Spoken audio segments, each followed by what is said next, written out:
Greetings, good morning, ladies and gentlemen. We welcome everyone in the room and all those who are streaming on this very important event, the partnership between the IEC and the Democracy Development Program. I must say it's a long-standing relationship between the civil society and the IEC to entrench the culture and democracy in our country. We are very much honored by your presence here, and we are very much optimistic that we are going to have a fruitful and effective engagement, as we all know that 2021 is a local government elections year. And if it was not for COVID-19, we would have started the preparations a long time ago. But as we always say, the show must go on. We've started earnestly, the civil society, and also IEC, eThekwini municipality. Also, I must mention that we have a long-standing relationship as civil society with eThekwini municipality. On that note, we'd like to welcome you all. We are starting with our program.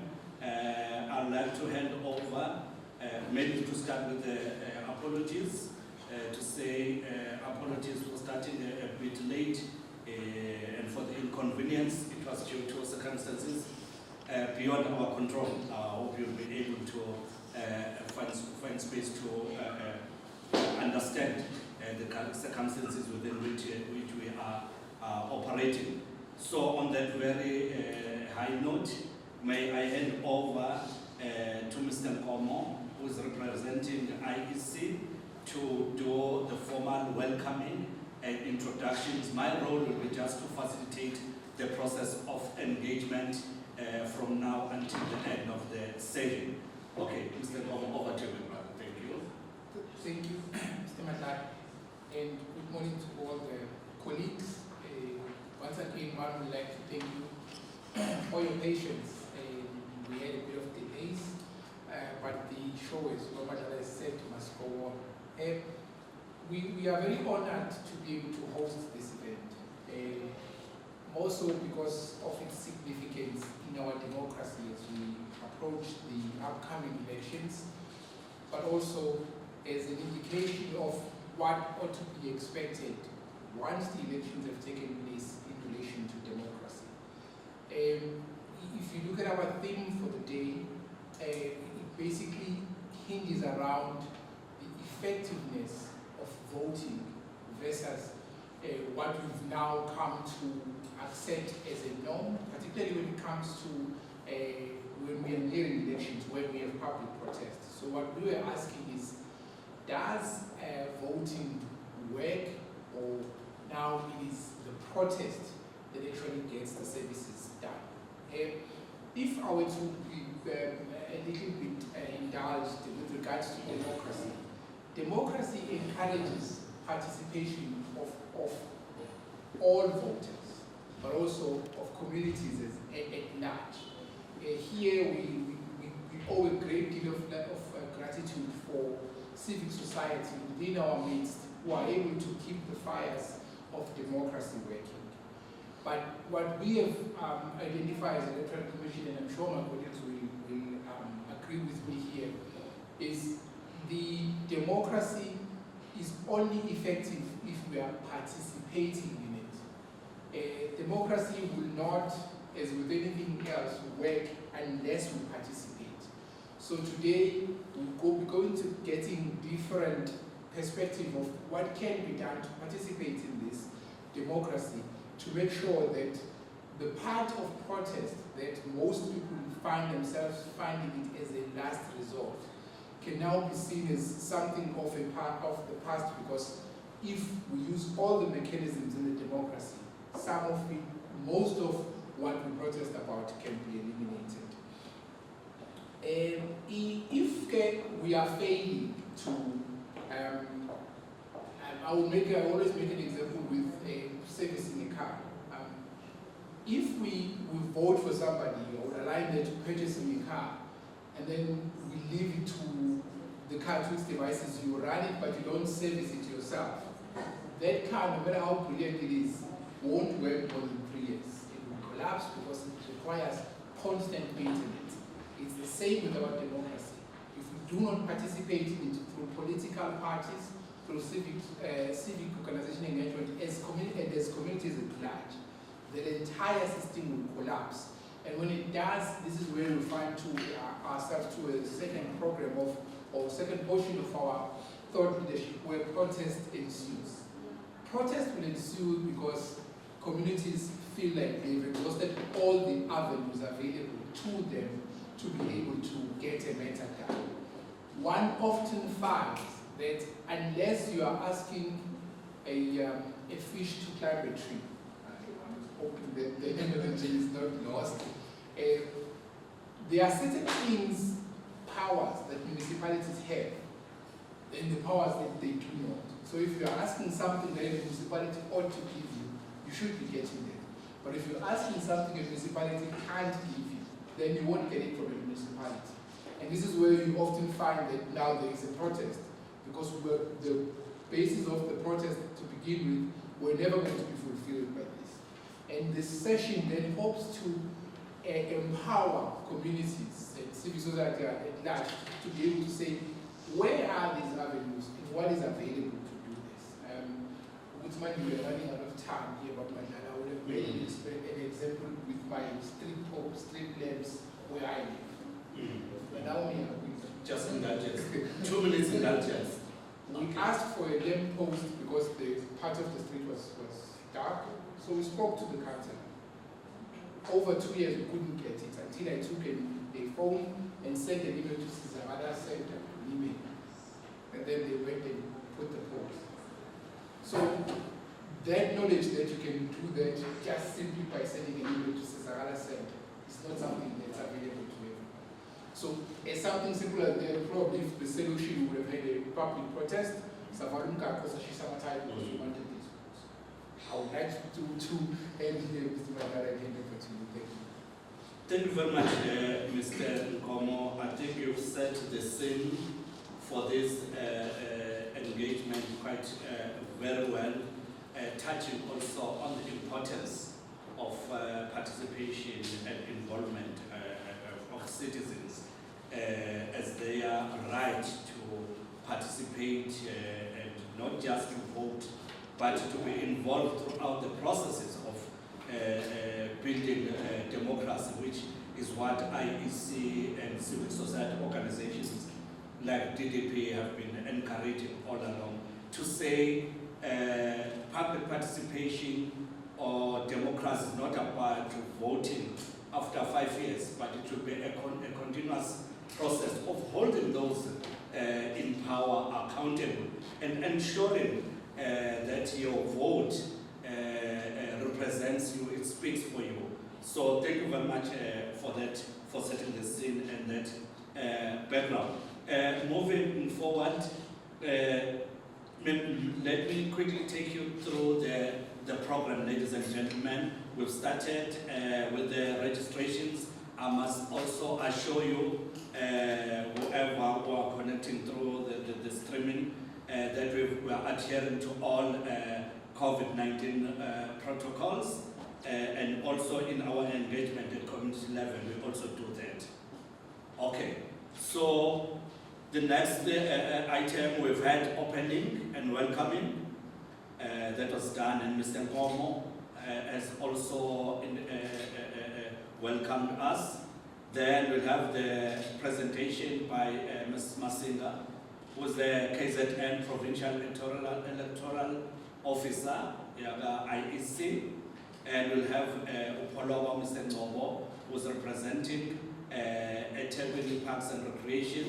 Then we'll have a very short question and answer session.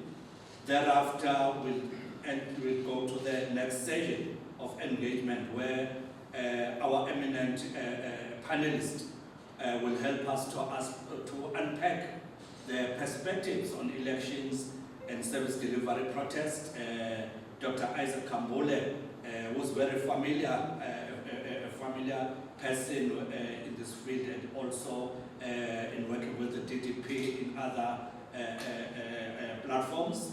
He'll be assisting us with that one. And we were expecting somebody from the South African Police Service. We are very much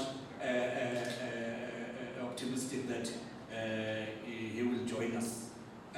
Don't be alarmed, ladies and gentlemen, if you see gender not being represented. We have got more panelists who are joining us, who are reflecting the true gender integration. So Mrs. Masiga is one of those, so don't be alarmed by his in around here. So, so we are very much cautious and aware of that.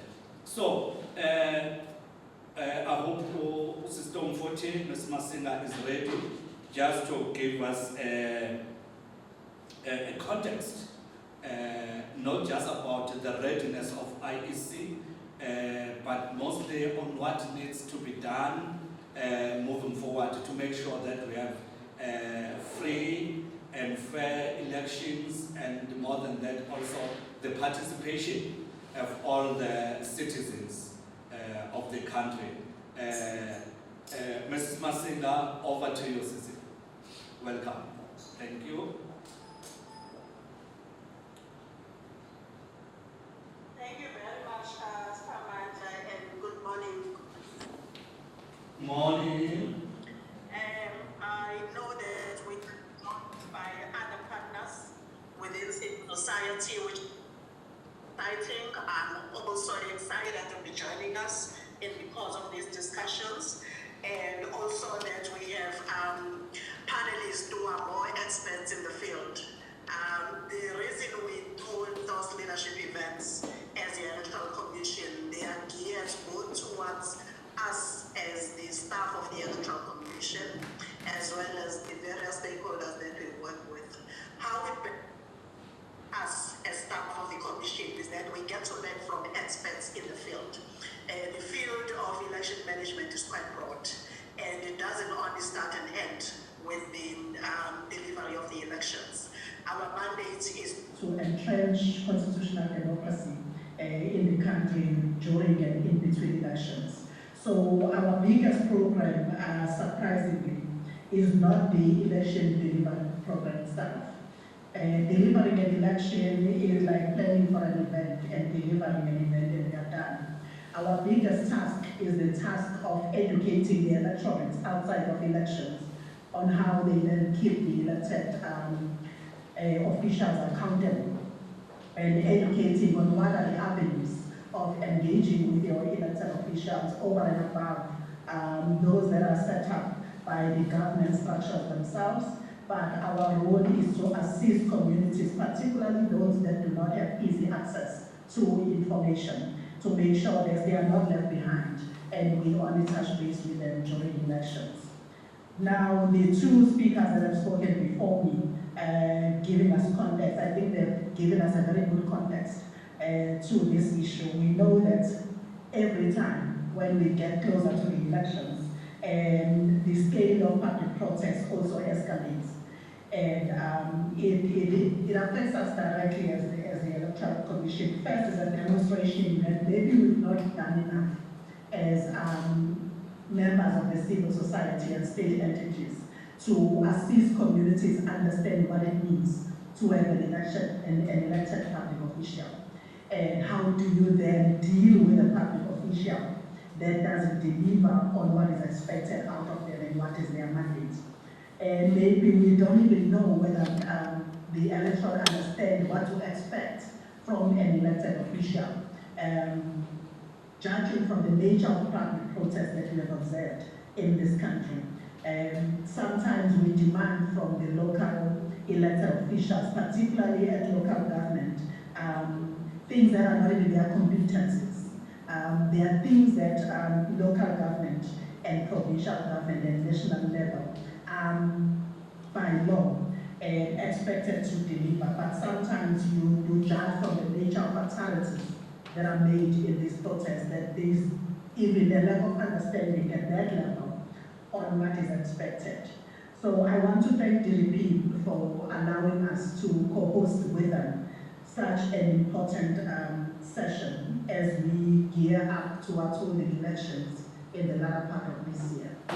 Now, when you look at protest in general, protest is just a public expression of dissent or dissatisfaction with the political status quo. It's usually around communities or groups of people wanting to voice out their grievances or their dissent towards an idea or acting on inaction by political parties.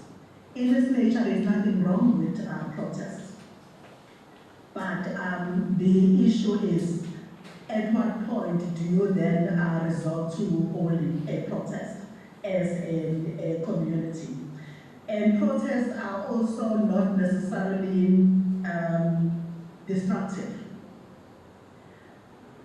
If somebody protests, that person is saying, I still am convinced that there's a scope for you to change the way you do it. I'm protesting not because I want to be protesting, because I believe there's still room for you and the system is still capable to correct itself.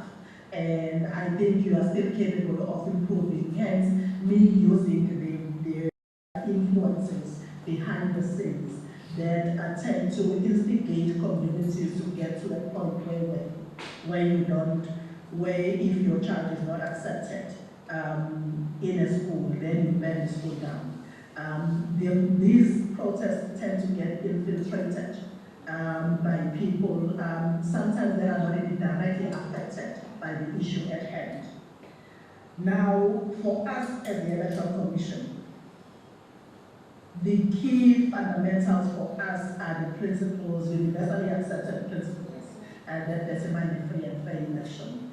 Now, you may believe that if there was a protest and it was squashed and people were still able to go and either register at a voting station or vote at a voting station, then it's all in good. Already the environment has been corrupted. Because what happens is that with these kind of protests, they tend to instill fear in the minds of individuals. People start believing that no, the environment is not conducive for them to exercise their right and participate in electoral processes. And recently we observed a trend when schools were being disrupted because either educators or learners were not happy with the manner in which the health and safety protocols around COVID were being implemented. And then, as I move towards, so that I don't take a lot of time, the proposals are going to ensure that we balance, and as I was saying, it was correct for us to do that because there has to be transition between extreme conditions of repression and that of democracy. So it was necessary for us to go through this transition when political parties really, they rule us. But now we have come to a point where we need to give more space to individuals at a local level so that I, in my personal basis, if I want to contest for elections, I should be able to do that. So I think that should be welcome. But I still have to negotiate the issue, because to allow people to have access and also to have the means for them to go and contest to become president will be two totally different things. So that should be welcomed. And then lastly, I think we need to do a lot for us to resolve the problems of service delivery that we have. And as I've said, for me, they may not have more to do with the fact that there is no delivery. But in conclusion, it has something to do, one, with we have so many officials who are supposed to be doing the work, but because they are part of a certain faction, they do not do the work.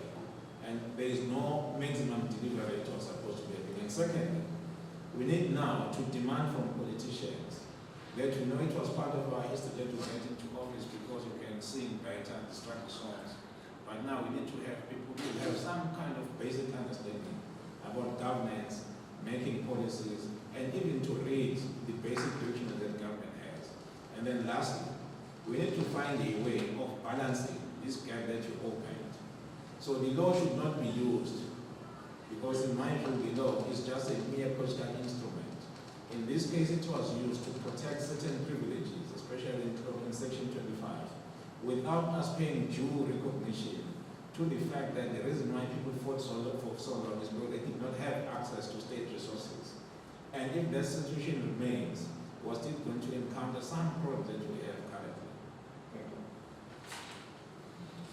However, thank you very much, Mr. Ngobo. I'm happy that you made that disclaimer at the beginning of your presentation.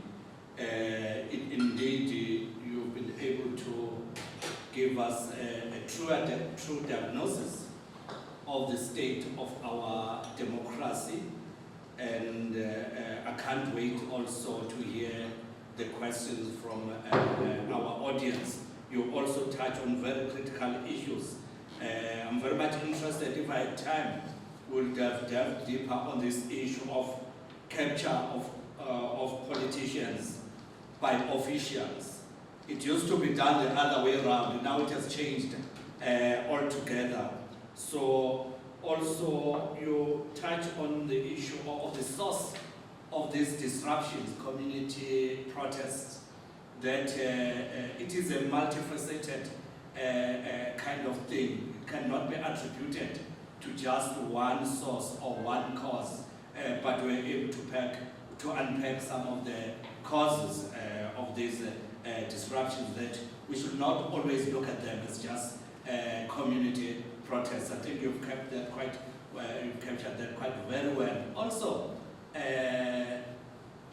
in the media and in other platforms, the issue of the capacity of our leaders, the councillors, is featuring and coming out quite strongly. I hope ultimately we'll be able to find a common ground on the standards that should be set for our councillors, and also the issue of the Electoral Act, and as recommended by the late Dr. Van Slabbert, which has not been implemented since then, and also wish we had more time also to discuss that. But suffice to say, you've set the ball rolling, and you've put the diagnosis or an analysis of our state of democracy, and also the rule of law, the importance of the rule of law.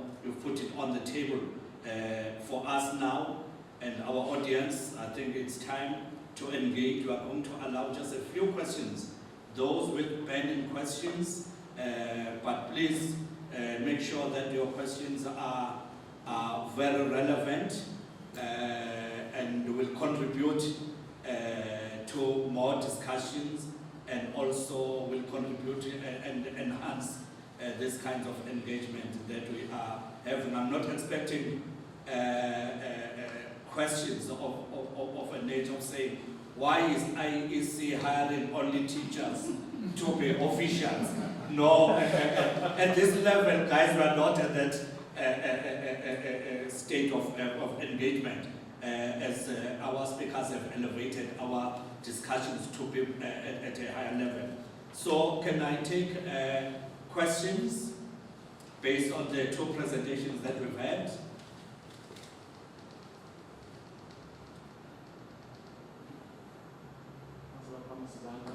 Yes. Yeah, please raise your hands. You'll assist me there, Brian.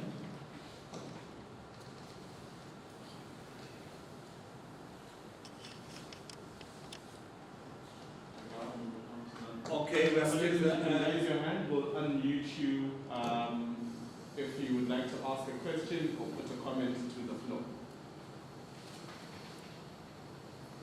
While we're still waiting for people to raise their hands and ask questions, maybe let me take this opportunity to welcome our SAPS representatives. Thank you very much for availing yourselves, and also as these organizations, we acknowledge and appreciate your contribution towards ensuring and enhancing the rule of law, and especially your contribution during the elections. Many of us will remember that KZN was once regarded as a hotspot province for many reasons. It was very volatile. You know that when it's towards the elections, there'll be violence, there'll be protest. Now things have changed, and one really commend the SAPS in partnership with IEC, our observers, the civil society, the municipalities, the way that we've handled it thus far, and we're very optimistic that going forward to 2021 local government elections, we will deliver the free and fair elections and safe for that matter. I don't know, Brian, can we move on? Yes. Okay. We can move on. There's no one asking a question yet. Okay. So which means the presentations were very much clear and straightforward. Can we now move on to the next presentation? Mfethu Ukhanya Vilakazi from University of Mpumalanga will address the issue of voter apathy. As we all know that now and again when you talk to people before the elections, that they will tell you that I'm not voting, I'm not going to vote because of these reasons, 1, 2, 3, 4, and 5. How do we get the people to go to the voting stations and vote? But what is important for us also is to understand what are the causes of this voter apathy. Mr. Vilakazi, thank you very much for availing yourself for this session. It's over to you. Thank you. Thank you. The one thing that has come to light through literature is that the reason why people don't want to vote, they don't feel part and parcel of the electioneering process. You go cast a vote, a certain individual will vote, who will get elected. However, issues then arise in terms of, as Mr. spoke about, the factionalism that exists at a ward level. So a person will see a certain councillor that does not deliver what a community needs. Now the question becomes, what measures are there for the community to hold this individual accountable? Mrs. Masina spoke about the office of the Speaker of the municipality being a point of call where members of a certain community can go knock and speak about these issues. But however, is that municipal office capacitated to deal with the many issues that might arise? So now we will start speaking about capacity to make sure that members of the public or members of a certain ward have access to the office of the Speaker. And does the office of the Speaker have capacity to deal with these issues? Some of these issues are not about service delivery. Some of these issues are about leadership, preferred leadership not being elected through a due process. So now you have that issue. People will see this happening before them.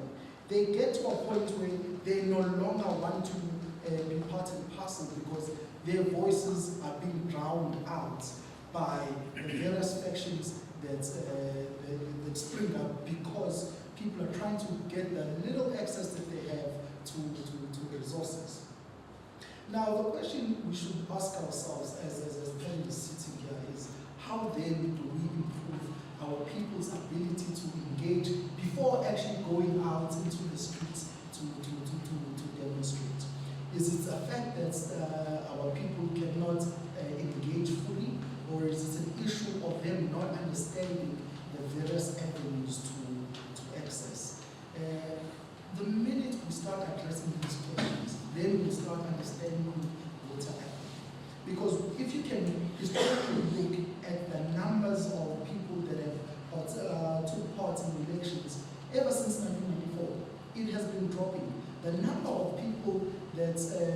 population that could vote is not the amount of people that actually vote. And it will come to a point where the legitimacy of elections are now being questioned. You can't have a voting base of roughly 21 million, and this is an example, of 21 million, but only 11 million people are voting. What does that say about the voices of the people living in South Africa being heard? Because that's not engaging within democracy. Because we understand democracy, it's a growing child. You need to mend it, you need to nip certain things in the bud. However, at this point in time, we should start reflecting within ourselves in the sense of what is driving our people away from the electorate. Why is the electorate seeing themselves outside of a system that is supposed to represent them? Now, we will continue on in the cycle of every 2.5 years, every 3 years. It's either a national or a municipal election where people will use the electioneering machinery to say, we'll give you houses, we'll give you water, which Mrs. Masina spoke about earlier, that they are now speaking about things that they cannot deliver. And this gives hope to a community that has been, that water hasn't been delivered, or there are issues in terms of delivering water to a certain area. This person gets elected. Now this person has to sit at council and represent their people. Does the councillor sitting at a municipal level represent the people that they come from, or does he or she represent the political faction which exists that have put him in a certain point? So now the question becomes, who is the councillor representing? Is the councillor representing the people in the community, or is the councillor representing the municipality at a local level?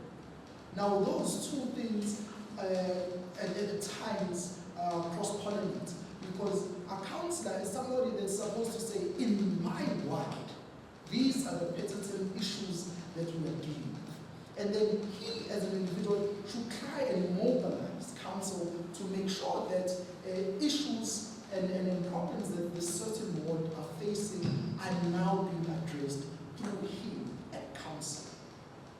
But what you see is, you see a councillor coming in, then saying to the community, this is what the municipality is going to do in this community. An issue that creates is that I, as a member of the community, and I've been left out in terms of planning what we need in a certain community. Throughout South Africa, we've seen that there are wards that libraries are being built, clinics are being built, but in another ward, you will find that a soccer field will be built, for example. Did the community need a soccer field? What data did the municipality have at hand to plan effectively the amount of money that they need in order to implement certain things? And upon implementing these certain things, how efficient are they? Is it an issue of the bureaucracy that exists within the system, or is it an issue of political will to make sure that our people are heard through the various offices that people can access in order to get assistance? These are the things that we need to address. Above that, the issue of capacity when it comes to elected officials is something that we seriously need to look at. When you look at the scarcity of resources, when somebody is a councillor now earning 15,000 rand, removing this person from this avenue of income is going to cause a problem not only for him, but for people that align with him, not only at a ward level, but at a municipal level, and from a municipal level to a provincial level.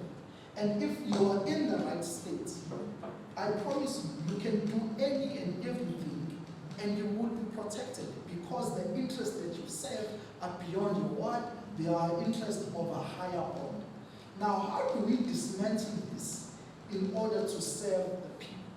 This is a question that we need to seriously discuss. That what do we need to extrapolate? Because we need to make sure that we need to be honest with ourselves that nothing, we can never achieve anything if we don't lose anything.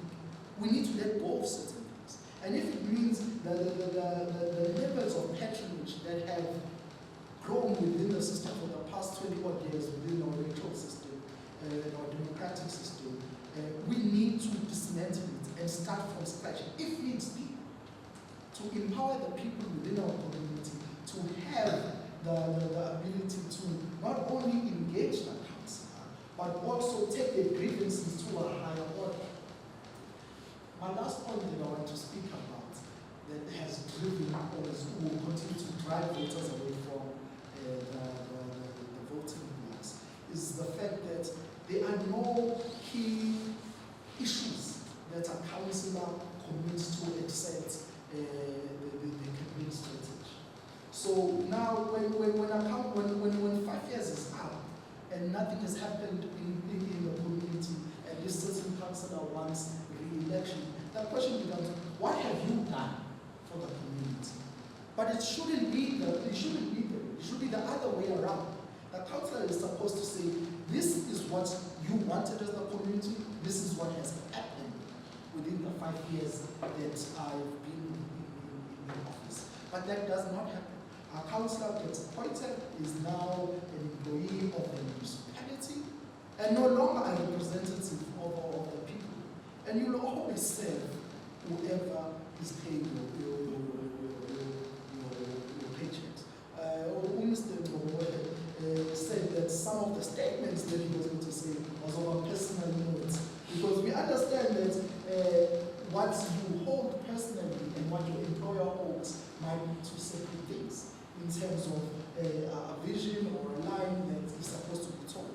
And it's quite understandable when a person will say, yes, this is what the community wants, but the people that have put me in this position, this is how we are going to be voting on a certain issue. So now the IEC needs to start looking at how do we empower the voter at a very municipal level to make sure that they can hold the public representative accountable through small things, through saying these are a list of things that we want in this community, achieve them, then you would have done your key performance areas.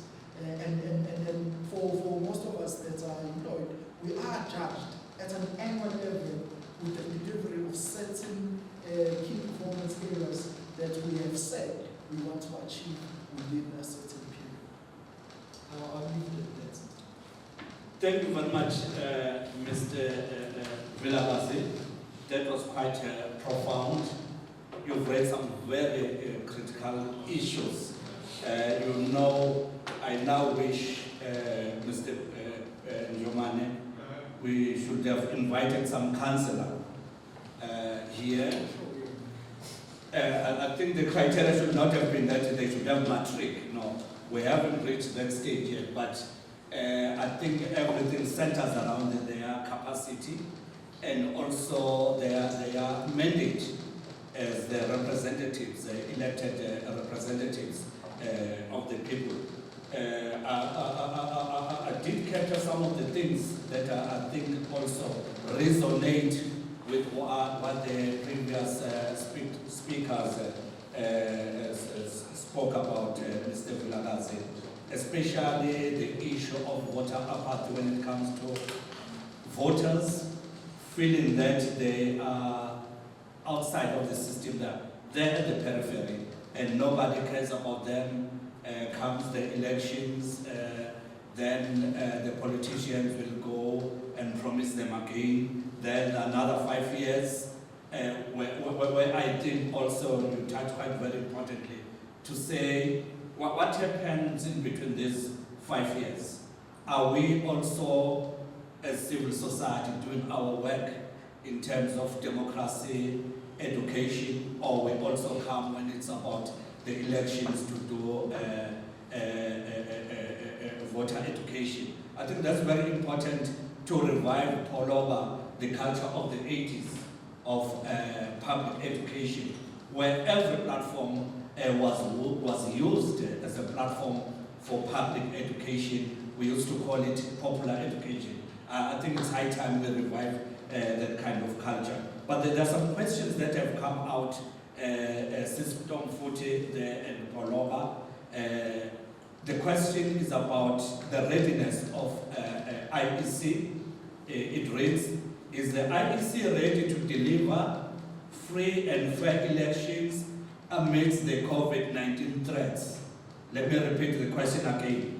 Is the IEC ready to deliver free and fair elections amidst the COVID-19 threats? And the question directed to Poloba.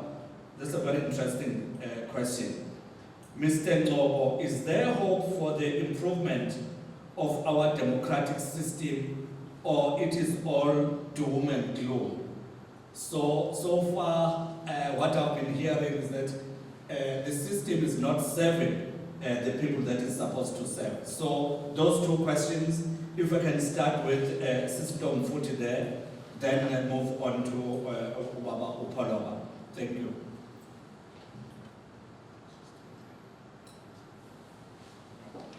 As you muted, You are my former colleague in my other life, and we work very well together. Thank you very much. The readiness of the IEC to hold elections despite the pandemic. If you recall, after the first shutdown in the country in November and December last year, we ran by-election, which we tend to by-elections, where we filled vacancies that hadn't been filled since the beginning of the year last year up until November. It was our first attempt at holding an election within the COVID environment. We have demonstrated that it is actually possible to hold elections provided that we follow all the health and health protocols as stipulated in the country's regulations. We've also seen other countries that have held elections since COVID, and it is possible. What is not possible, however, is the holding of political gatherings and campaigns by political parties. Before we approached the Electoral Court last year as the Electoral Commission to seek a postponement on all the by-elections that were scheduled since the start of COVID, we had to consult with the political parties who are the players in the elections in the country. And one of the things they raised quite vigorously was the issue that even though the IEC can put all necessary measures in place to protect the voters as well as the staff at voting stations, for as long as the political gatherings are precluded, we are not able to have political parties to campaign in the manner that they are used to and in the manner that they think is effective. As a result, we then went to the Electoral Court and sought a postponement because by law, as soon as the vacancy occurs, we need to fill that vacancy within a stipulated period of time. So it became clear that as long as the country was not in level 1, which is the only level in the lockdown regulations that permits political governments, we were not going to be able to deliver a free and fair elections. So I would say as the Electoral Commission, we are quite ready. What we have seen happening in by-elections since November last year is exactly what will be happening in voting stations in a general election. Currently, we are planning for an election that is going to happen anytime from the 4th of August, because the term of office for the current sitting councillors expires on the 3rd of August this year. We then have 90 days as the commission. If at that point, during that window, the country regresses back to the higher levels of lockdown and political gatherings are again not permitted, we will have no alternative as the Electoral Commission but to go and approach the Electoral Court for a postponement, which is beyond our control and anybody's control. However, Because the elections, the term of office is stipulated in the country's constitution, this matter may not end with the electoral court. It would have to be escalated to the level of the constitutional court, because we will now be interfering with the term of office for the current sitting councillors, which would have ended on the 3rd of August, and we need to fill those vacancies before the 4th of November this year. I hope that answer reassures the voter. In terms of operations, as the IEC, we are ready, and we are planning to have an election as early as on the 4th of August, when the window for holding elections opens, and we remain with the 4th of August as our planning date for the delivery of elections in the country. Thanks, Mr. Madlala. Thank you very much, Ms. Masinga. I think you've put it quite very clear, and I think you've unpacked it so well. It's good to know that we'll have the free and fair elections, and that assurance is quite very important. I'm very much certain with the collaboration and cooperation of all relevant stakeholders, we will be able to achieve that goal. Thank you very much. Over to you, Mr. Mabo. I think it's a very complicated question. It cannot just, in my view, depend just only on theory, but we have to take into account what actually obtains on the ground at any given moment. So that in my view, then, my own definition would depend on not just one thing, but the issue. One, for instance, would be the issue of political stability.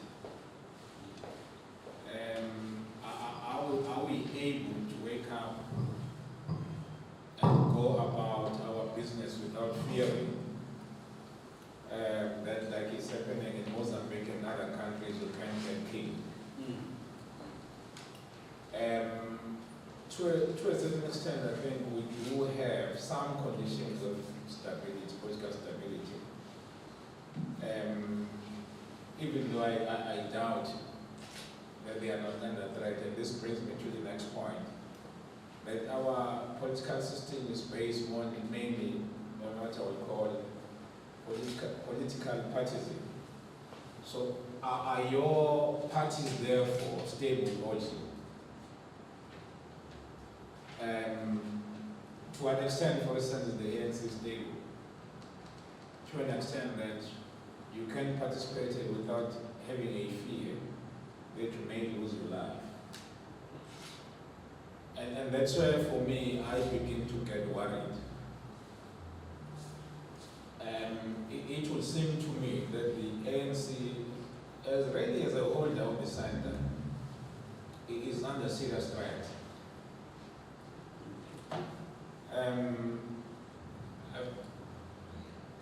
I mean, and it's a very dicey situation. If, for instance, President Ramaphosa, like he said last night, he were to move with full speed and decisively deal with the people that he thinks are corrupt, the contradiction in this case is that you are going to have some serious problems. So that then, the reason for that being that because the process put people in a position where they had no alternative except to resort to the means that are now defined as illegal on one hand, and then you allow your Section 25 to fester, then it deems to be legal. So, if, for instance, we were to sit down now in the ANC and say, honestly speaking, how many of you as leaders are not corrupt? I think you'll have a serious problem. So now, under such conditions, what do you do then? Do you go move full steam and say, let me deal decisively with the corrupt elements?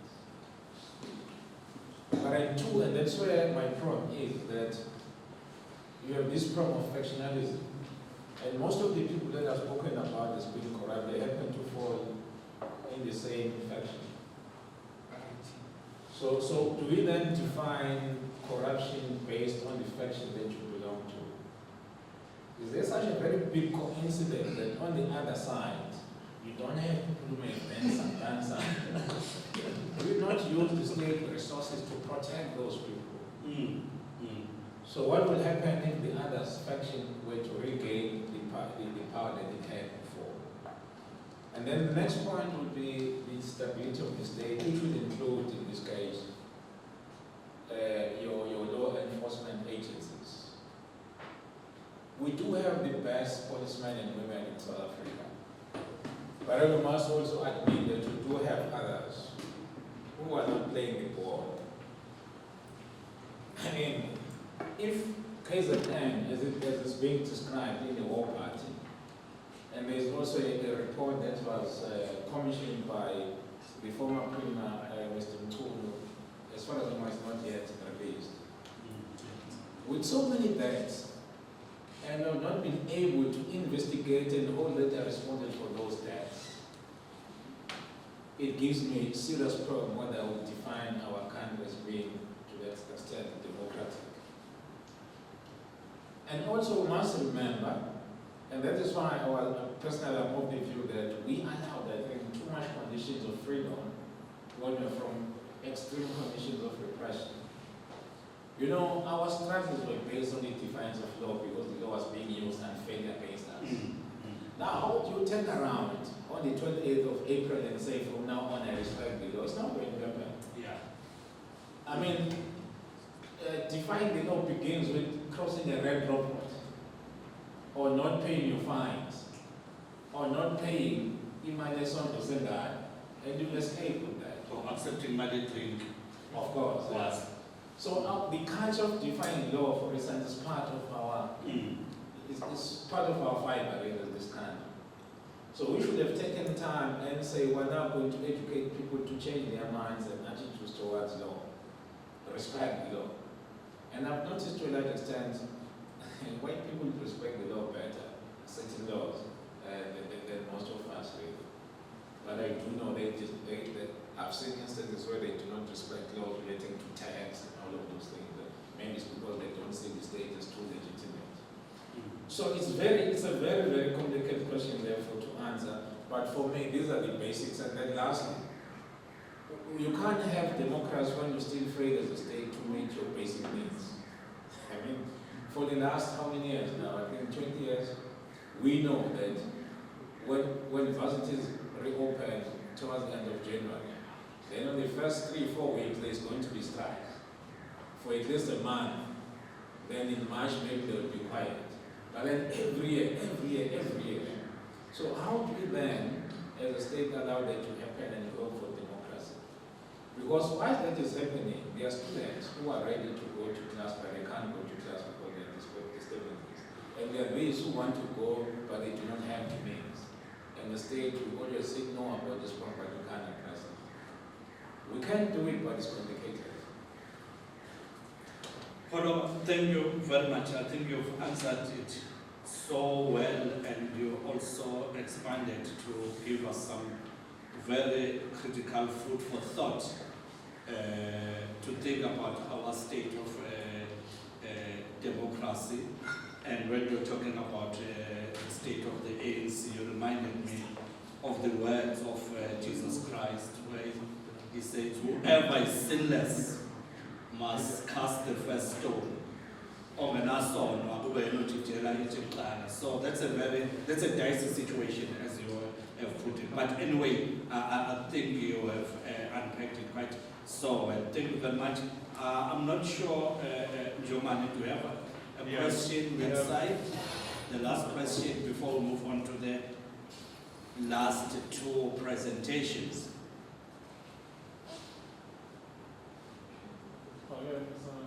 There was a hand up there.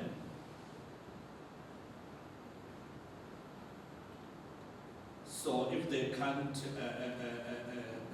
verbalize those questions, they can write them down, then we'll capture them as we've done previously in respect of time. Yeah, so the one comment, there are some questions coming up, but there's a comment that I'd like to read out. Please. From Muku Kumemela. She says, the right to protest protects our right to assemble and express our views through protest. However, law enforcement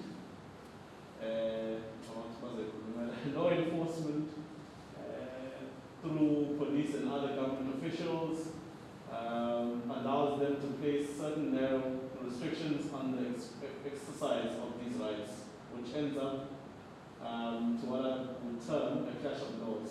Now it's law enforcement versus the community's rights, which maybe our country needs to polish this side in order to be able to be in sync.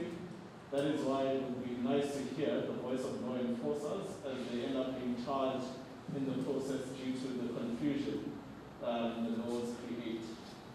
Thank you.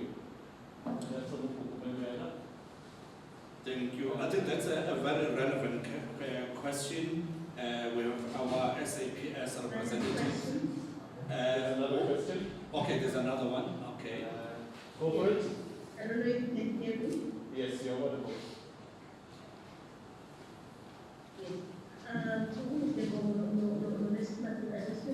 Well, I have 3 questions. Mr. Momo, and Mrs. Matinga, and the other one is to Mr. Momo, and the other one is to Karen Isaac. So the first one to Mr. Momo and Mrs. Matinga. So do you think that both the IEC and civil society formations like the DDP are doing enough to educate citizens about their rights and obligations at times outside the election?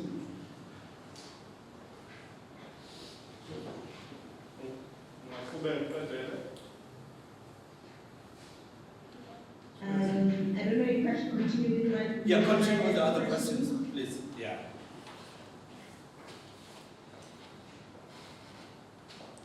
You can continue with the other questions. You can continue with other questions. Okay. The other one that goes to Mr. Njobo.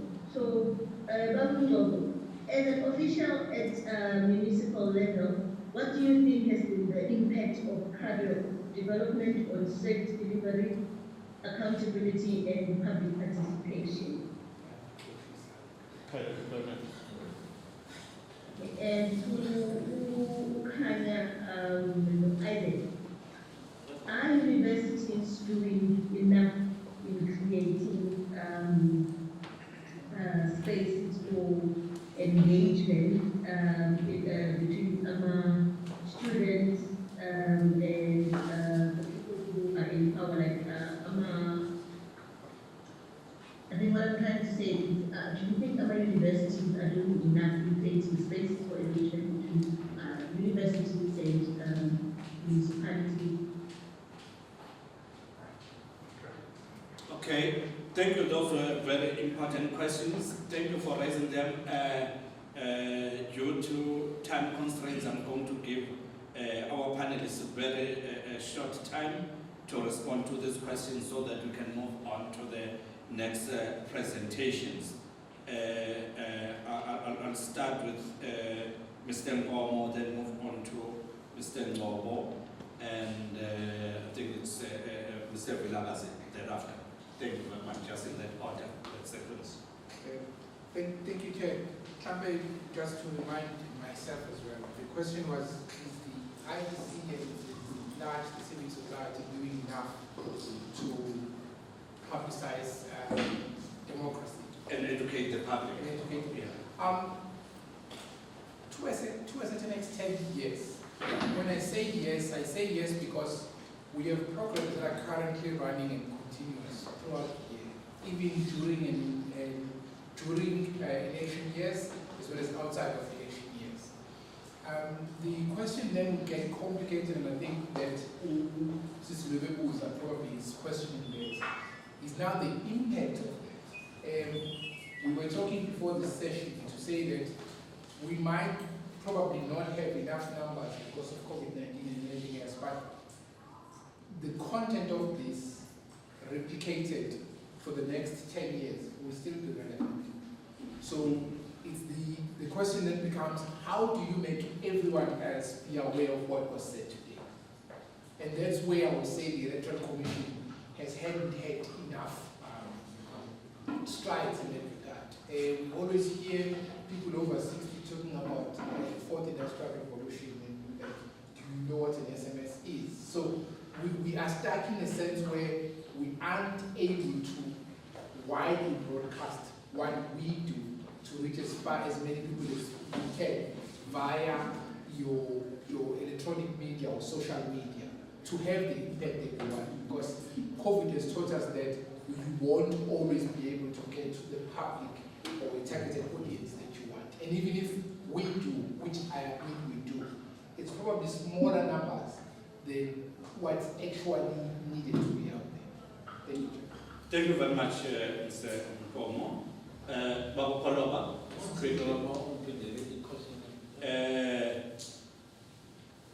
The question was about the CADA deployment within the municipality. Yeah. This is a serious problem. As I was saying earlier on, first is because of the problem of factionalism. I mean, once you are deployed because you are part of a certain faction, and as I've said before, your performance doesn't matter. All that matters is that you are able, through your office, to prop up the faction that you're supposed to prop up, or to allow for access to resources that are necessarily needed. That's all. And then secondly, it then becomes a problem here. There was a question, for instance, how do you decide whether you need to have a football field or something else? So now, once we have those conditions, and then we say maybe there's a councillor who is under threat in a certain ward because they say it is not delivered. So that official then becomes quite critical in the sense that they can provide anything, maybe called for by the dominant group in that ward, not necessarily because it's needed by the community. So those are some of the impacts and implications that it has. Thank you very much, Paloba. Baba Uvilagasi, student protest, I think the question was, are universities doing enough in terms of giving students a platform? But I didn't get the last question. Spaces for engagement. Yeah, spaces for engagement. Now we need to understand that the primary function of a university is to produce knowledge. But in producing knowledge, they have the responsibility to cultivate the future of South Africa. And universities should be, and I mean should, as the operative word, be a space of utter engagement. Students need to engage not only with themselves, but with other external stakeholders. But now at the end of the day, when students start protesting from January, it's not issues that emanated in January. These are issues that are historic, but what is the university willing to do to best again? So by December, calling the SRC down, saying, what are the issues that are we foreseeing? How can we navigate beyond this point? And I think that's where most universities are lacking. And remember that when students are sitting across from professors that have ample years of engagement, students, most of them are doing their first degrees, they're very passionate, and they can't express themselves in a manner that is articulative to something that a vice chancellor can take to Senate, and Senate can pass a resolution that will be favorable to students. So I think it's giving students that access to say, you guys can protest, but these are the structures that we are accountable to, and how can we face them in January to make sure that your needs are met before even going to protest. So I think they are not doing enough to allow this to happen. No, thank you very much for that response. Importance of continuous engagement being emphasized. Okay. Thank you very much. We're moving on, ladies and gentlemen. Dr. Isaac Kambole from UKZN will make a presentation on the perspectives on elections and service delivery protest. Veto Kambole, over to you. But if I be asked, I think there were some regulations that were coming related to law enforcement. So I don't know if they can go first. No, because they still have a presentation to do. Maybe after their presentation they'll be able to. Okay. Yeah. Thank you for that, yeah.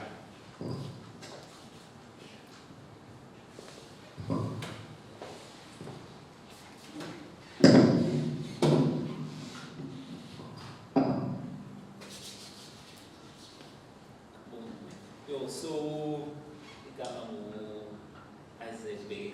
I'm from EUKZN, and I'd like to thank DDP for this particular opportunity to contribute to this discussion that we are having today. Well, before I start my contribution, I'd also like to thank the previous speakers,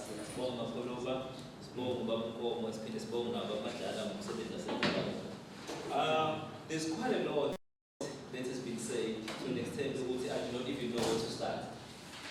But firstly, I think I will start by engaging certain points that were made by Ubamapolova. In as much as my discussion is supposed to focus on perceptions or perspectives on elections in South Africa.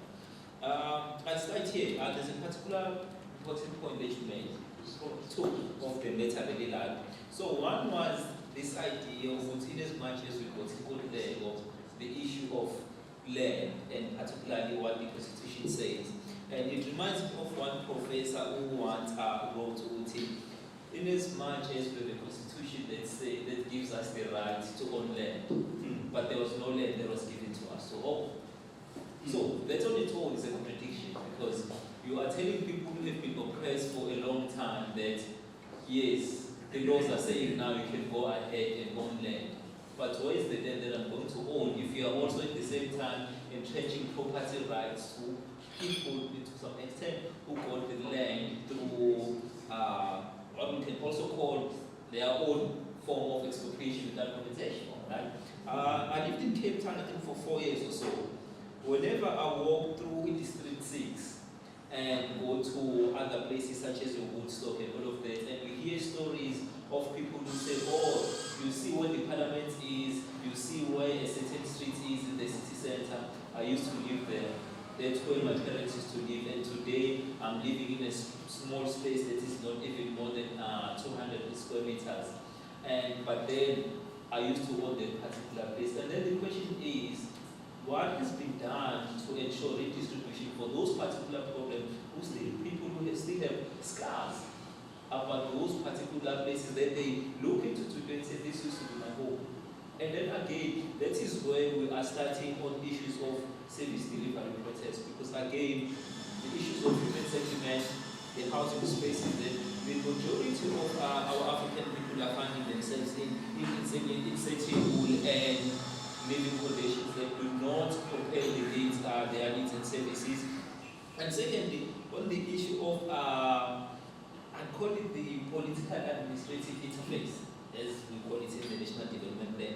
But you've also brought an important point whereby you focused on how now it is no longer the case that it is the political leadership that is controlling municipal officials, but it is also officials in government spaces that are in cahoots or controlling certain political leadership in order to access certain resources. So that on its own is showing us in terms of, I call it in terms of regressing, in terms of the development space, we are going backward, because now instead of the political leadership holding those particular people into account, they are not. There is the very same people now who are doing vice versa of what the political leadership used to do. But so now moving on to the issue of the perceptions on elections in South Africa. We are in a particular peculiar space that is quite interesting.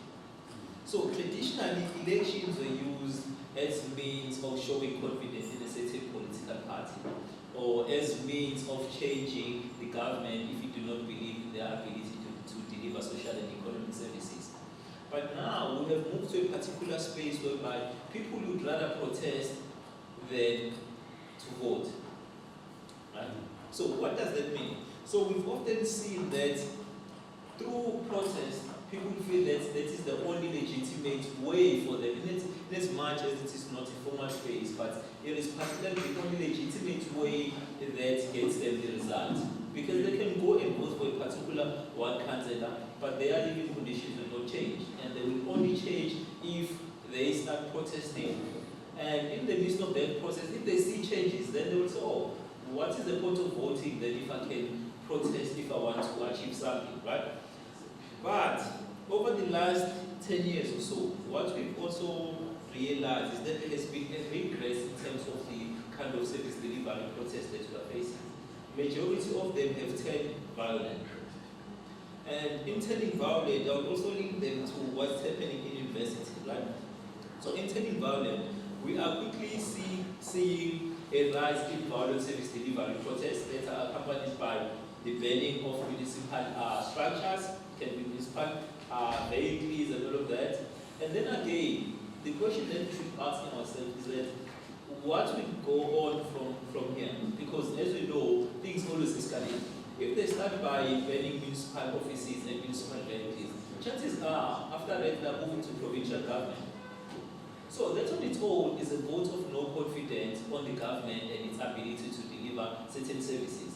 And the mere fact that the people do not necessarily see other political parties as the best options or as an alternative to the ruling party also tells us again that they do not have confidence in those political parties, and they do not, in any case, have confidence in the political system and the electoral system in South Africa anymore, because in as much as they can vote, chances are their socio-economic conditions are not going to improve, right? So, the basis of this, again, as I've mentioned, in terms of linking it to what is happening in universities, just a week ago, there was a protest at the UT, and again, these are protests that you always see manifest at the local government level, whereby they are related to service delivery process. But now we're also seeing this service delivery protest, or whatever process we can call them, in terms of Christmas fall or any other related issues in university spaces. So what recently happened, which was quite striking, is that I think it was the EFF and SASCO, and then 5 students ended up being stabbed. And then the question is, if in our communities we have a caliber of people who say the only way of getting certain services is through violent service delivery protest, and yet again, at the university system, we also have students who are willing to kill each other because they're striking for certain reasons, and secondly, because of factionalism that is based on political parties, right? So you have the EFF, you have the SASCO that is affiliated to the ANC and other alliances, and then the question becomes, at a university space whereby we are supposed to encourage intellectual debates, and these are again the leaders that we want to have in our communities tomorrow. So if you look at the actions of what is happening at the local government level, basically from people who are unemployed, and then again what is happening at the university level, then you ask yourself as to why am I seeing the very same action from the university students and those people who are unemployed at the local level, who are unemployed, majority of the cases they are uneducated.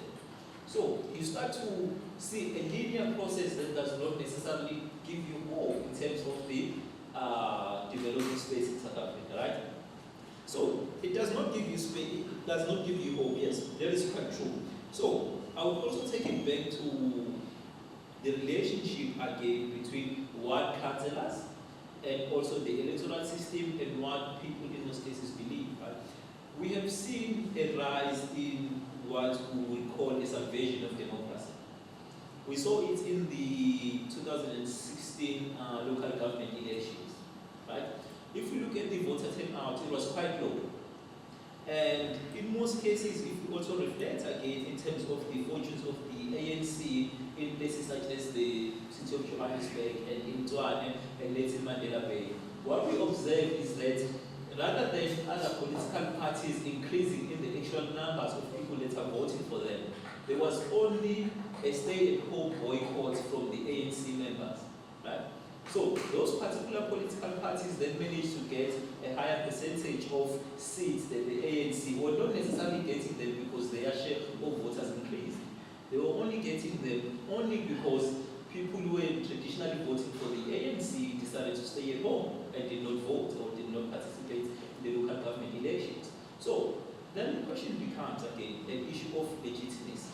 So if there's a particular area such as maybe in Tshwane that is run by the DA, then chances are, if the majority of people who intentionally vote for the ANC do not necessarily agree with what the particular political party is doing in Johannesburg, they can rise up because they know they are the majority. They just decided to stay home.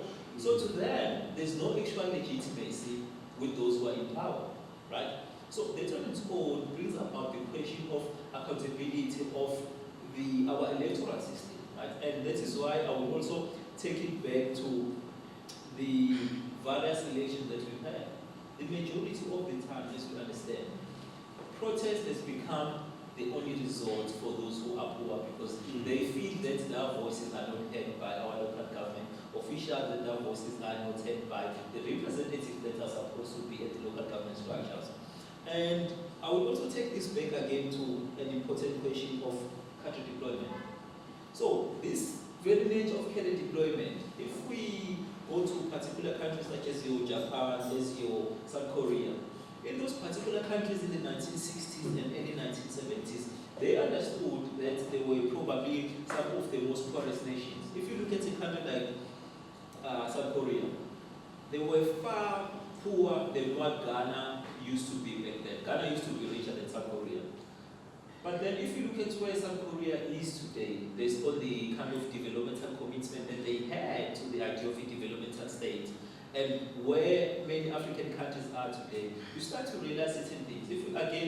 If I also put it in terms of the contribution to manufacturing GDP globally, we realize that East Asian nations contributed roughly 3% in terms of global manufacturing.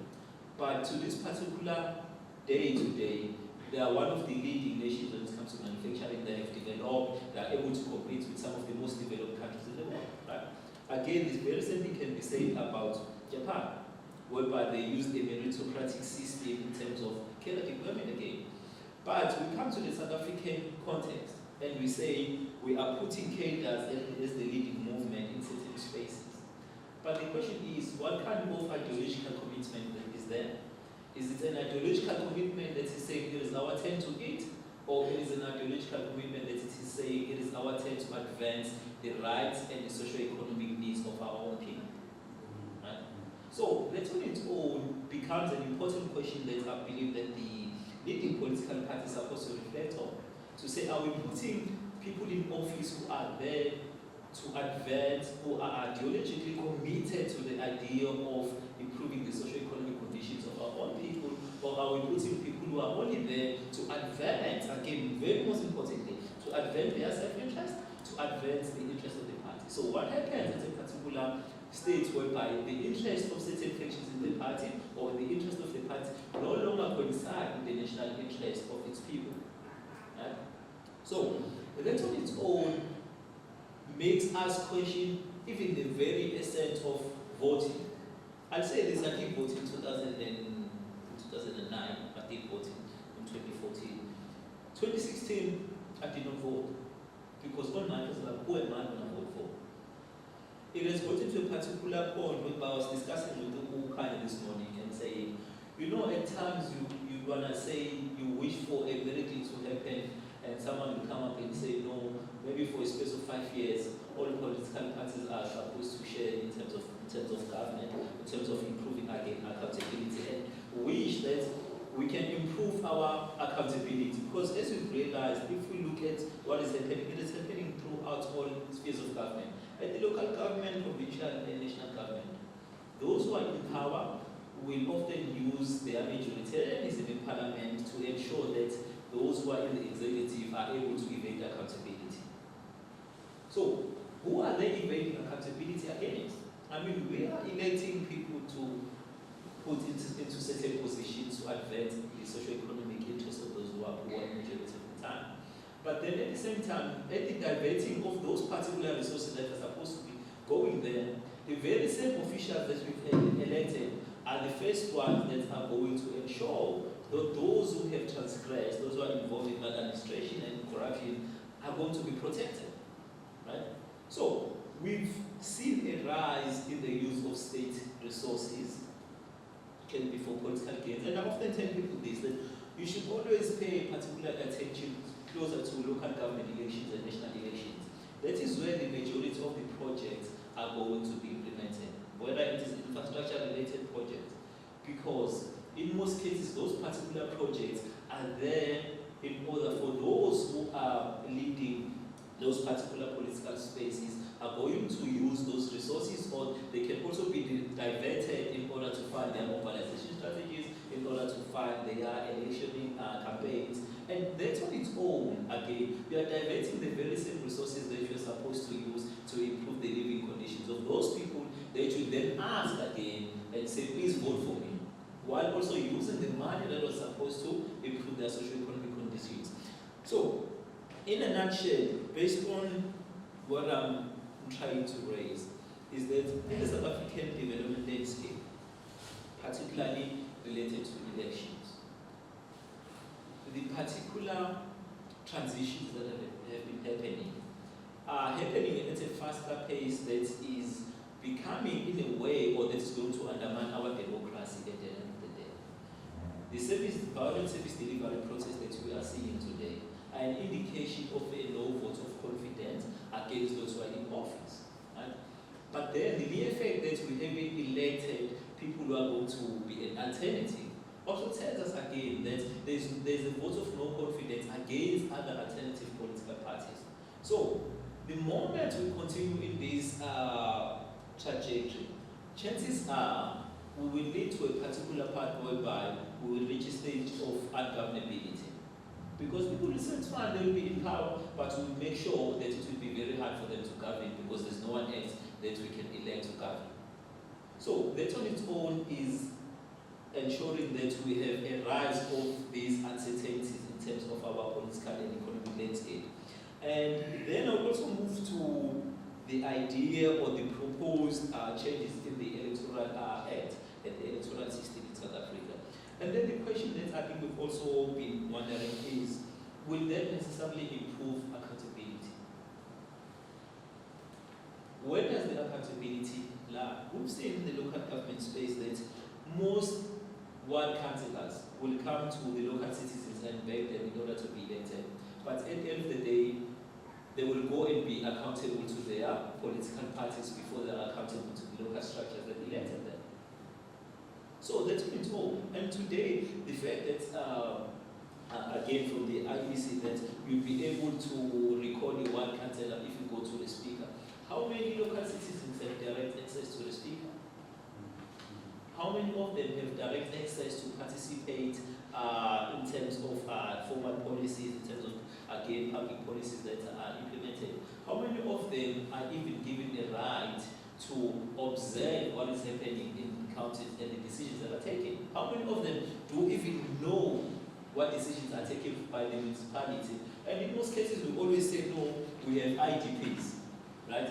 Aside from your metropolitan municipalities whereby they have a well-learned constituency, you'll find that in your small town and rural municipalities, even those particular IDP processes, it is just the municipality going to a particular one and say, this is what we're going to do, what do you think?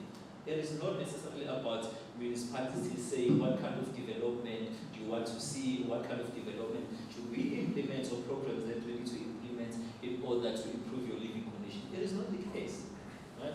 So those particular problems on their own are then problems that are going to also affect the adoption of whatever electoral system that we come up with. The IEC, yes, is busy with that, and the parliament is supposed to come up with such a structure. But then, what are the chances that the people who are at the bottom of the food chain, who are at the lowest of the social and economic ladder, are going to have an input into what kind of an electoral system do they want, and what kind of electoral system that the South African government is going to adopt. Right?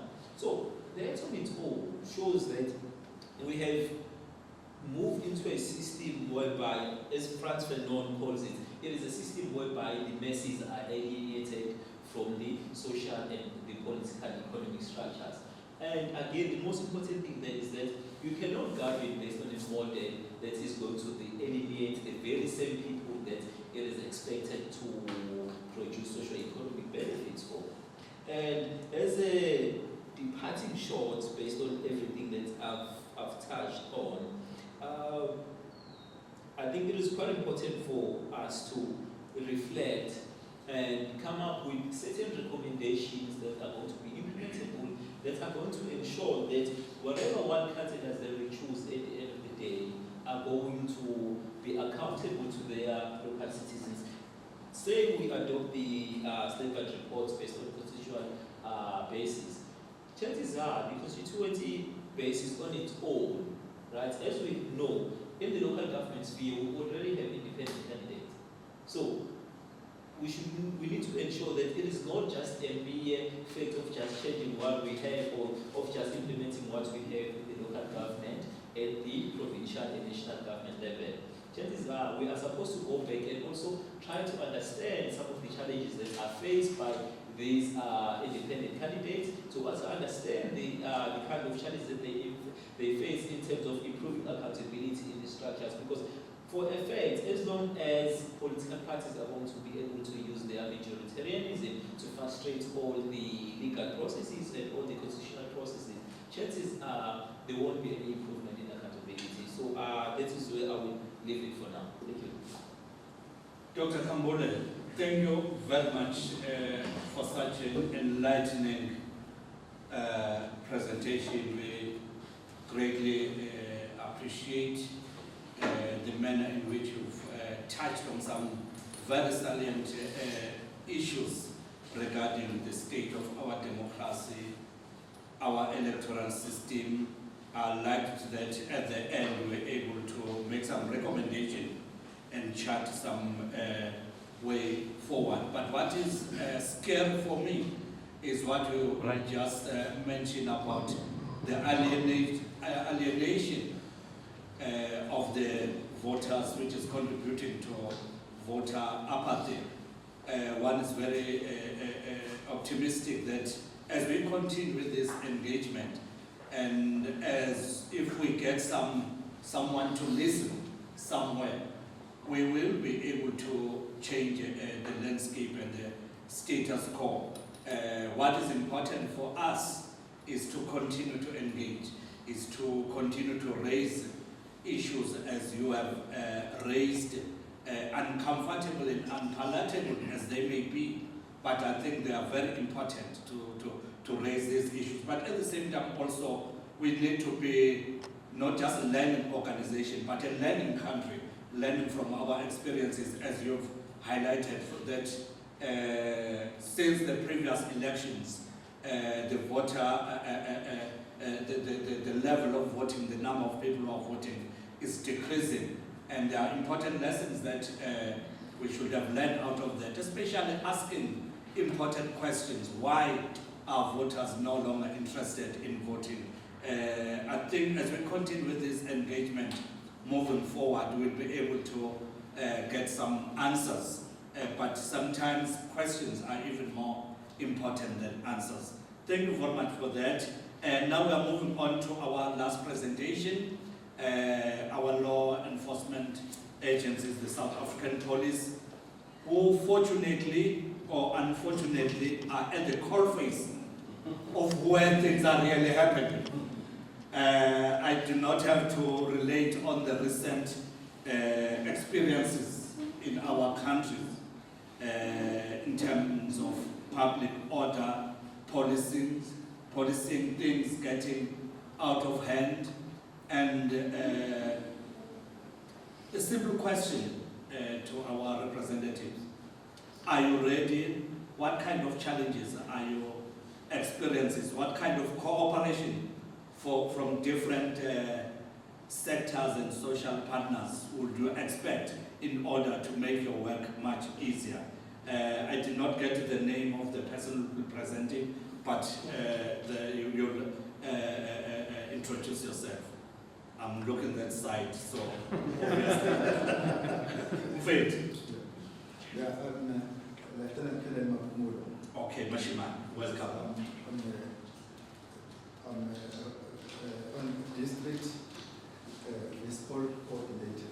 Okay, okay. I can say we are ready. And I can say as long as we in IEC, all our duties will depend on on IEC. Because as we are here, we are tasked just to get the full information from the IEC so that we'll be able to go back to our unit and sit down and plan accordingly. I know there are a lot of challenges, but it's not my first time meeting with Mr. Bob, where we discuss about our challenges. So he knows our challenges. So now it's up to him now whether he will meet us with those challenges. Because it's not the first time we're doing the same by-election. Like we did by-election to certain areas where we come across some different things, but we're able to rectify because he is always on our side and he is always giving us giving us full information in order to plan for our by-elections. And I like to say that we'll ensure that this by-election will be run smooth and without any incident, as long as we and the IEC are working together. Mashiman, thank you very much. I'm not expecting a law enforcement person to talk too much. I think this is enough. Straight to the point. Straight to the point. If there are any other additions from your team, they can add. But for me, what is important is that you touch on the issue of our challenges in Selele and Begana. Can you highlight maybe just a few of those challenges while you are preparing the elections, during the election day? What kind of challenges do you normally experience? Especially the important challenge is that the opening time. The opening time. And our colleague with assessment was the Okay, you're more than welcome to come in if Ukona Land Mazamutin add a corner. Also add. All right, thank you. Baba Mapundo is being modest. The biggest trouble we have when it comes to election management does not necessarily come from a voting station. This may shock most people, but politicians know that in the voting station what to do. The biggest problems we have emanate from the tables that are placed outside the voting station. And those are political party tables. In the form of irony, Doctor, is that our jurisdiction ends where the voting station line ends. So, as the Electoral Commission, we really can't tell them what to do. But for the normal running of an electoral process, we need to come there and issue instructions effective of writing checks, you can't cash, kind of. So we rely them heavily in saying to them that they need to move from here to there. And we say, please tell me. And if he doesn't cooperate, you know what to do. But in this particular instance, where we have most problems with elections are due to that. And the beauty of it is that the electoral democracy, particularly the electoral law, does not necessarily prohibit campaigning during election day. By election, so this is the case. The only thing it prohibits is the assembly of people. So what they are doing is also within the law. But what you find is an instance where, I remember I was in a different municipality, I will talk about it because I'm no longer there. It was in DC 23, okay. Yeah, I'll leave it at that. In Tumulu region, there was a political party that had a sound system hired to basically get the voters running up. And then they were playing loud music the entire day until a rival political party came with 100 times better sound system and competed with them. They both came to me to now complain and say they are disturbing the electoral process. This is when I was saying to them from the beginning of the day, you are disturbing the electoral process. You have to play a referee between the two of them now and say, how do we go around this? But the parting short here would be, no matter how well that is done, no matter how hard we at the SAPS work, that doesn't necessarily help any of these parties get people to the polls. Because what they are hoping for is to convince you with a t-shirt on your way to a voting station. If you think about it, if you've had enough motivation to get out of bed, get dressed, make breakfast, and move to a voting station, you're not going to be persuaded by a t-shirt. So you already know who you're going to vote for. Those resources are better spent getting people to polling stations. So the one who was not going, if you were going to convince them to go out, then the democracy starts working. And in a nutshell here, what happens is most of our time is occupied managing a process that doesn't really benefit anybody. The political party, the SAPS, the Electoral Commission, the democracy itself. And that's what we ended up spending more time on. Thanks. No, thank you very much for that input, Mr. Nkomo. We are moving towards the end of this session. But just one thing from the SACP that I'd like to know.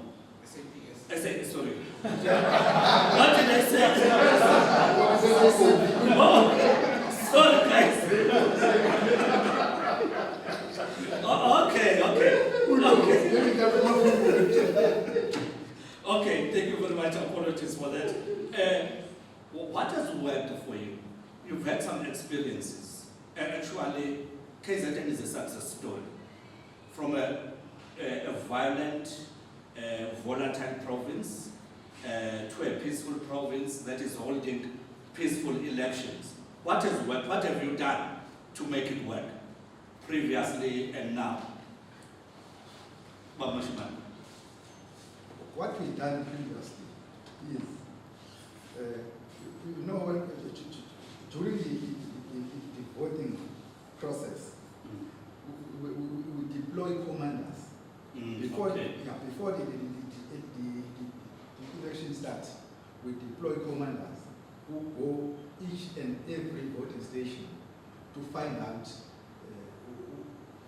what challenges we need to deal with. So those commanders usually go to the people that are in charge of those voting stations and speak with them, find out what their problems. Then all those problems now, because we got a job, we will be able to liaise with the job and tell the job, please be prepared. There is this information that we got from all over, because we also got the CI members that are always go around all the voting stations to find out whether is there any things that can happen. So if there is something, they liaise with the job, and the job always plan for it. When anything comes, then we know exactly now how we're gonna able to fix up those minor things. Thank you very much, Mashimane. We greatly appreciate the work we are doing. Moving forward, I'll just ask our panelists just 1 minute parting remarks to say how do we move forward, or just to sum up your presentation. Just 1 minute parting remark. I'll start with Dr. Kabule and move in this sequence. Just, yeah. Not a presentation, though. 1 minute. Yeah. Yeah. So on my side, this is what I have to say. We live in a fragmented country, and there is something that all of us know. I believe what the biggest problem that we have right now is that there is no clear commitment to a particular ideology. We are quite diverse. That is why we are seeing a rise of all of these factions. And there is a given that whatever factions we see, the ANC has always been a broad church.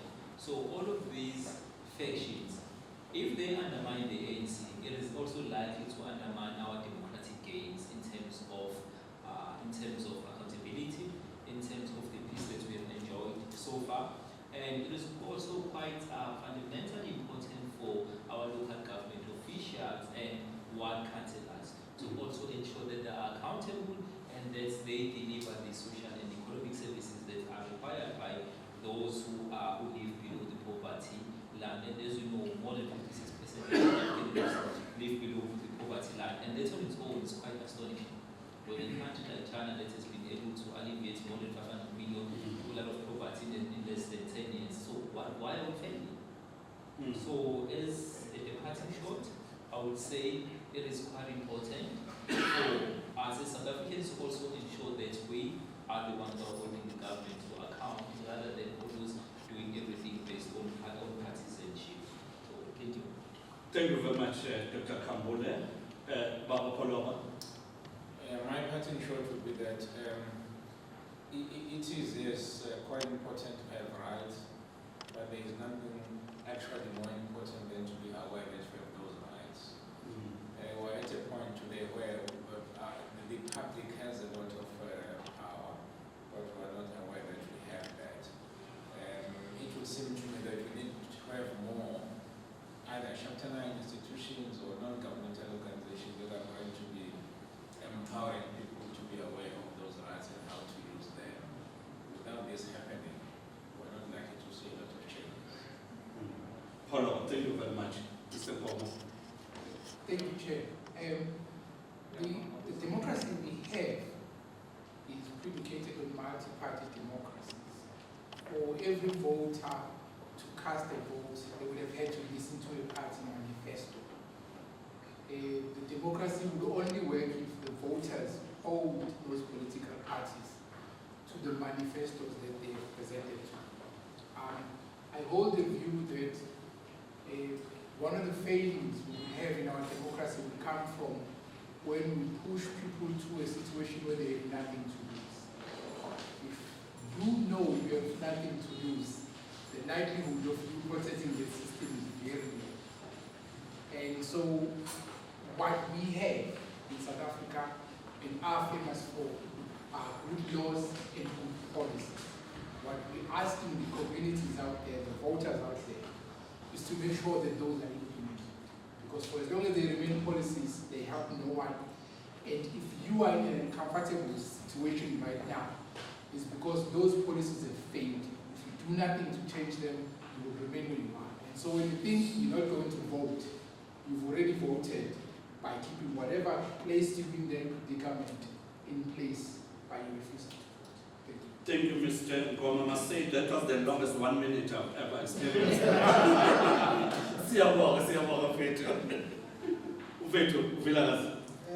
Mine is very quite short and simple. In order to be part of a system, in order to put legitimacy and hold people accountable, you need to participate in whatever minimalist effort. And if voting is part of it, then your voice can be heard. And I honestly feel that through participating in any voting sphere, you are either endorsing what is happening if you don't vote, but if you vote in a different way, you are then holding those that you had previously voted for or you didn't vote for to account. So go out there and exercise a rights that many perished for us to have. Thank you. Mashimani, umyalezo wakho nje kubantu. Umyalezo wami kubantu, let's put God first. Then definitely this violation wonderful. That's what I said. Everybody needs to first. Thank you very much, Siyabonga, Mashimani, and all our panelists. I must really appreciate and thank you for your cooperation and the audience and those who are connected virtually. It's been a very fruitful and informative session. Thank you very much, Moguti Sthembiso Madlala. Let me take this opportunity to give to Baba Paul Kariuki, the Executive Director of DDP, to convey a vote of thanks. Over to you, Baba. Paul, thank you very much. Okay, thank you so much. Please come to Secretary. Thank you. Thank you so much. Firstly, to thank all of you for coming and accepting our invitation. in such a short space of time, and to even thank my colleagues Brian and the team. Really had to think on their feet to get this thing going today. And having come in a little bit later was in another engagement, and I just made it on time to be able to come and listen to the useful insights that I've already had here. You said it all. In terms of what we do as an organization, the key role that we do in terms of mobilizing citizens to participate in an electoral process through a multi-stakeholder approach like we are in this room right now. And our work has become even more important, picking up some of the sentiments that I've heard Dr. Kambule mention, our brother there, that we have to build, as organizations, we have to build citizens' confidence to trust that democracy does work, and really work with them as they grapple with the different aspects that make them have a different alternative to think, maybe this thing called democracy doesn't work. And I think the role of organizations like DDP and all of us here in this room and others that are not in this room is a collective approach towards making it happen, in making sure that our citizens do believe in our systems, number one. Secondly, they do believe in our institutions, even when they seem to be under threat. And thirdly, they do believe that they have a power through their votes. And I think this is the real work that DDP has been focusing for the last couple of years, now 27, and in particular this year, our approach in enabling citizens to get back to the place where they can say they can vote, given the statistics that we all know, there has been a bit of lethargy over the years with low turnout of electorate to come and vote. We believe with the interventions like we are doing here in this room, and taking this kind of conversation in communities where they really need it most, we're going to mobilize as many as for citizens to believe that there is hope for a beautiful nation. And there is hope. We have not given up on it, and we are not going to give up on it, because whatever challenges we're experiencing, and this is our view as a DDP, whatever challenges are being experienced right now in our country, they are not abnormal. Any democracy goes through this kind of cycles. What is really more important is what we are sharing in this room, our collective capacity to move ourselves forward and not be stuck in things that do not build us. So on behalf of my entire team here at DDP, our DDP board, our founder, Honorary University Tifton, I really want to thank you so much for accepting our participation, and I'm sure as we roll out much of these interventions in the different communities, we would like your participation, we would like your support. It's very, very beautiful. I've been at DDP now for 14 years. It's the first time I've had members of SAPS in our intervention like this. So I'm really excited. I feel like I need to take a photo or something. Yeah. But also, on a very serious note, to really thank our colleagues from the IEC. We've walked a long journey with them since the inception of DDP, and we've really enjoyed that relationship, and I'm sure we're going to continue doing so at different levels of our work together as partners. Not to forget our dear brother, Dr. Kambule, again, your continued support, providing that intellectual input to help us understand the broader perspectives on issues that really do matter as far as democracy deepening and consolidation in South Africa is concerned. And to my brother, who trained me and held my hand when I joined DDP those years ago. I was clueless around many things around local government and democracy and stuff. I came from another background, but he helped me and held my hand, and I'm so glad that many years later we still walk these roads together as partners. And I really appreciate his leadership and guidance, and making all things work together in terms of enabling the DDP to fulfill its mission. And last but not least, Brian, thank you again publicly to acknowledge the great you've done, and but thank you so much. Thank you so much. Let's give ourselves a big round of applause. Just one announcement. Those who are joining us virtually, we need to apologize. We are about to have lunch, ladies and gentlemen. So we are invited to lunch. On that very high note, thank you very much. We've come to the end of this session. Thank you very much.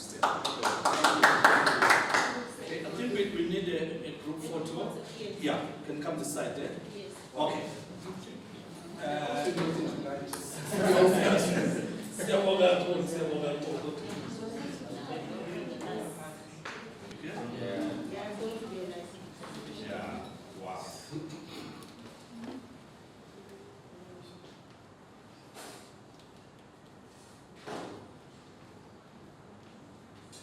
I'm very sure, yeah.